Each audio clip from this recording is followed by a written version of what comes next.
guys, look at my red Amaryllis or lilies now. She looks so awesome. Probably, when did I get this? Oopsie. That was a few days ago, at least 1 week. And this is what it looked like. Oh yeah, that's amazing. Look at that, guys. The roots is really getting longer, really hurrying up to go down right there where to drink more water. Isn't it she lovely? Oh wow, I hope you enjoyed this.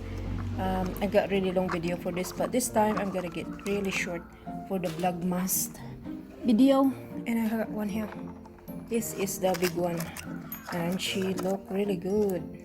Look at that, guys. Look at that red amaryllis.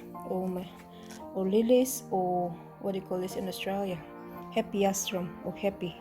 Look at that white roots here, new one. Amazing, amazing plants. Enjoy, guys, and I hope you like this video. See you soon. Bye.